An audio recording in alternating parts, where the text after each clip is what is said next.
Oh God, we're gonna have to talk about this, aren't we? Look, I refuse to take part in any coronavirus debate right now. And it's not because, it's not because I agree or disagree with one side or the other. Honestly, to a degree, I think both sides have legit complaints. Legit complaints, excuse me.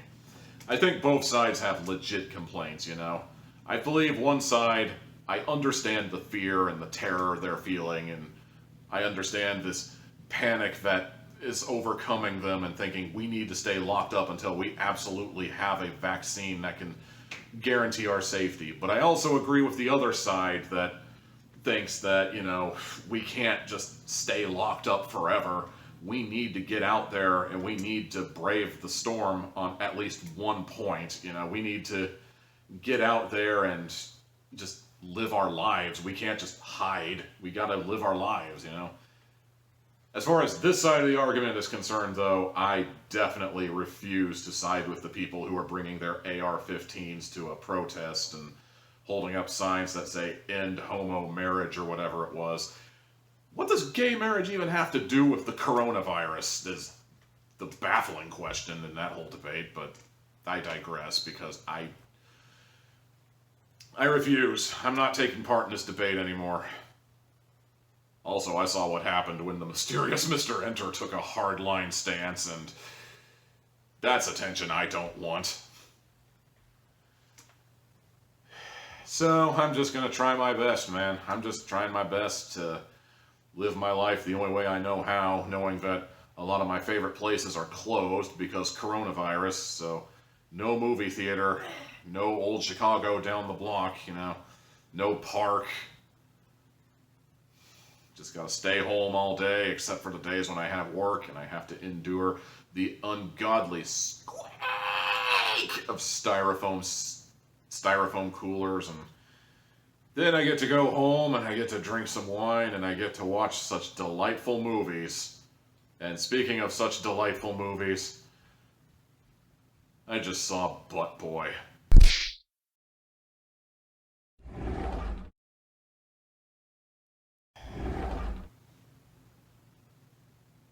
Yes, there is an honest-to-God movie out there called Butt Boy. And no, it's not a gay porno. It is a legit movie. And even 24 hours after I've watched the movie, I'm just at a loss for words. This exists, and we let it exist. I suppose the thing that makes this movie funny is the fact that they take the premise that they've decided to take, and they are dead serious from start to finish. There is no winking at the camera. There's no tee-hee-hee, isn't this bad kind of stuff like you see in an asylum movie or anything like that. This is played up for reals, y'all. This is like 100% I am serious. See? This is my serious face. It plays out like a standard film noir kind of detective story where a guy is trying to find a killer, but instead of the guy being a slasher or being a gunman or even just being a hired thug, it's just this random guy who disposes of people by, and I swear to God I'm not making this up, shoving everything up his butt. That's the joke. Oh my God. I appreciate dry humor as much as the next guy, and I've often criticized movies that take too much time and effort to wink at the camera to remind you that what you're watching is a joke and we are trying way too hard to make you laugh, and I've always commented that it really takes me out of it, and I appreciate the fact that the movie didn't go this route, and actually the premise is kind of hilarious for a couple seconds until you actually realize that you just sat back and watched this movie from start to finish. And yes, I do feel shame. Let's be reasonable, guys. A movie like this would not be nearly as well known if it wasn't for the quarantine. I guarantee you nobody would be watching this movie if we were allowed to, go outside and take a walk in the park or something. I guarantee you that nobody would be watching this movie if, we just had an opportunity to go anywhere. We could go to a legit movie theater and watch a real movie. And this movie would never get the views it's getting right now. But because of the quarantine, we are getting a perfect opportunity here to watch the D-list. And this movie is definitely the kind of thing you would find on the D-list. I suppose I should count my blessings. They don't actually show him putting anything up his butt. I think they do kind of imply that things do eventually come out of his butt, but they don't actually show anything going in. And at least in terms of being on screen, they don't show anything coming out. And I'm pretty sure if they did that, this movie wouldn't even be legal. Don't quote me on that, though. But yeah, this movie right here, it's like I should appreciate the fact they spared us that, but at the same time, I can't believe I watched this. I can't believe anybody watched this. I can't believe Escape to the Movies gave this a 9 out of 10. And that's where I heard about this and thought, what? No way. This doesn't exist. You're making this up, Bob. He wasn't making this up.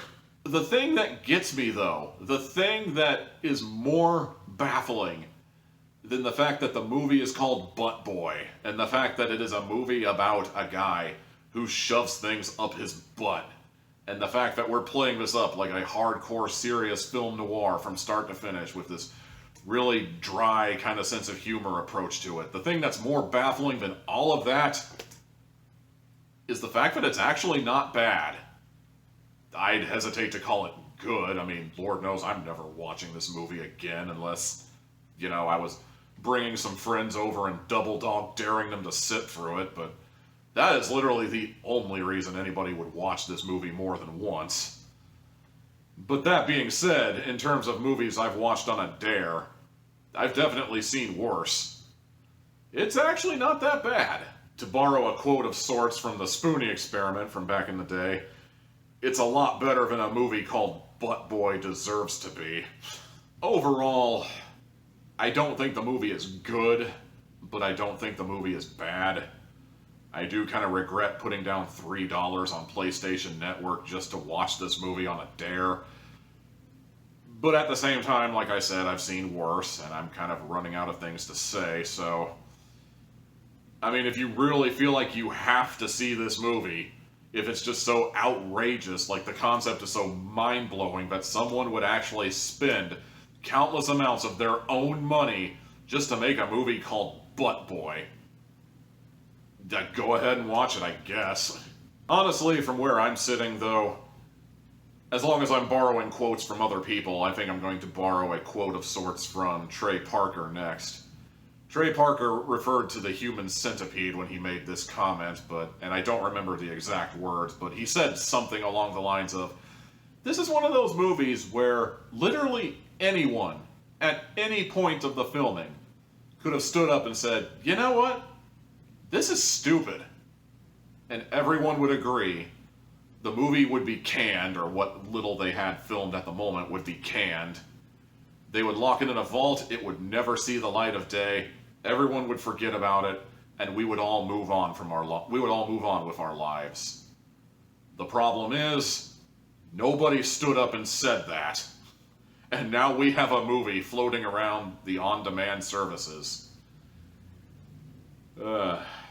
Again, this is kind of a movie that needs to be seen to be believed, but if you're just going to take my word for it, 2 hats out of 4. And that's going to do it for this review. Come back next time and I'll probably have something better.